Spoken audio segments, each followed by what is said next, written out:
صبر ایمان کی بنیاد ہے، اخلاق انسان کی خوبصورتی ہے، سچائی قرآن کی زبان ہے، عاجزی کامیابی کی کنجی ہے، دعا مومن کا ہتھیار ہے۔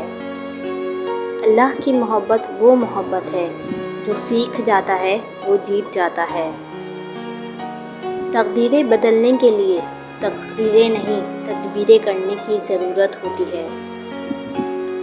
وقت، دولت اور رشتے یہ وہ چیزیں ہیں جو ہمیں مفت ملتے ہیں، مگر ان کی قیمت کا پتہ تب چلتا ہے جب یہ کہیں کھو جاتی ہیں۔ بس اتنا یقین رکھیں، ہم جو کھو دیتے ہیں قدرت اس سے کہیں بہتر ہمارے لیے پہلے سے چن رکھتی ہے۔ عزت نفس سب انسانوں کا برابر ہوتا ہے، کسی کی دل آزاری نہ کرو، جیسا سلوک تو مخلوق خدا سے کرے گا ویسا ہی سلوک خدا تیرے ساتھ کرے گا۔ جو شخص برداشت کرنے کا فن جانتا ہے وہ شخص زندگی کی کوئی جنگ نہیں ہار سکتا۔ ایک غیبی اصول یہ بھی ہے کہ جو چیز تقسیم کرو گے اسی چیز کی تمہارے پاس فراوانی ہو جائے گی، پھر وہ دولت ہو، عزت ہو، علم ہو، محبت ہو، درگزر ہو، کھانا ہو یا آسانیاں۔ جب یقین ٹوٹتا ہے تو سب سے پہلے زبان خاموش ہو جاتی ہے۔ کردار کی آزمائش تعلق ختم ہونے کے بعد شروع ہوتی ہے۔ وقت اچھا ہو یا برا گزر ہی جاتا ہے، لیکن باتیں اور لوگ ہمیشہ یاد رہتے ہیں۔ تعلق فرصت کا نہیں توجہ کا محتاج ہوتا ہے۔ ہر شخص کو آپ راضی نہیں رکھ سکتے، یہ کام چمچے اور منافق لوگ ہی کر سکتے ہیں۔ باضمیر، سچے اور بااصول لوگوں سے اکثر لوگ ناراض اور ناخوش ہوتے ہیں۔ اگر کوئی تمہیں صرف اپنی ضرورت کے وقت یاد کرتا ہے تو پریشان مت ہو، بلکہ فخر کرنا کہ اس کو اندھیروں میں روشنی کی ضرورت ہے اور وہ روشنی تم ہو۔ بدتمیز خطرناک نہیں ہوتے، میٹھی چھریاں خطرناک ہوتی ہیں۔ اصلی مرد حالتوں سے لڑتا ہے اور کمزور مرد گھر کی عورتوں سے، اور مخلص عورت مشکل حالات میں مرد کے ساتھ کھڑی رہتی ہے اور مطلبی چھوڑ جاتی ہے۔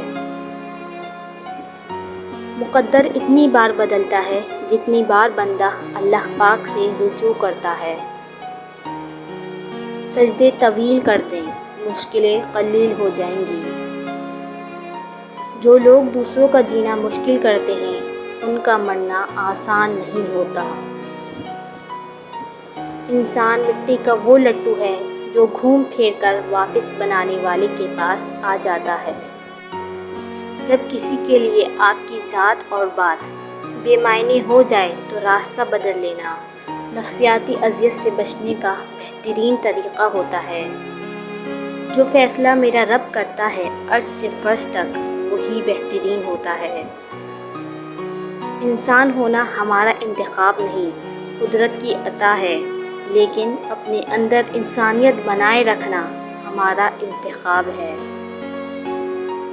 دوسروں کو ہر وقت تولنے والے خود بہت ہلکے ہوتے ہیں۔ ڈگریاں نہیں کرتی فیصلے فراست کے، تربیت بتاتی ہے خاندان کیسا ہے۔ کڑوی زبان والے کا شہد نہیں بکتا، میٹھی زبان والے کی مرچیں بھی بک جاتی ہیں۔ گلے شکوے وہاں اچھے لگتے ہیں جہاں اگلے کو آپ کی قدر ہو، ورنہ خاموشی بہتر ہے۔ وقت آپ کو بتا دیتا ہے کہ لوگ کیا تھے اور آپ کیا سمجھتے تھے۔ جیسے اپنے کپڑوں کو گندا ہونے سے بچاتے ہو، ویسے ہی اس دل کو بھی نفرت، حسد اور غصے کی گندگی سے بچایا کرو۔ بڑا کام وہی شخص کر سکتا ہے جو خود کو چھوٹا کرنے پر راضی کر لے۔ موت سب سے بڑی حقیقت ہے جسے ہر شخص بھلا بیٹھا ہے، اور زندگی سب سے بڑا دھوکہ ہے جس کے پیچھے ہر شخص دوڑ رہا ہے۔ غصہ ہمیشہ تنہا آتا ہے، لیکن جاتے ہوئے اپنے ساتھ عقل، سمجھ، اخلاق، ذہانت اور شخصیت کی خوبصورتی بھی لے جاتا ہے۔ کسی غریب کو تنگ مت کر، تیری طاقت پیسہ ہے، اس کی طاقت اللہ ہے۔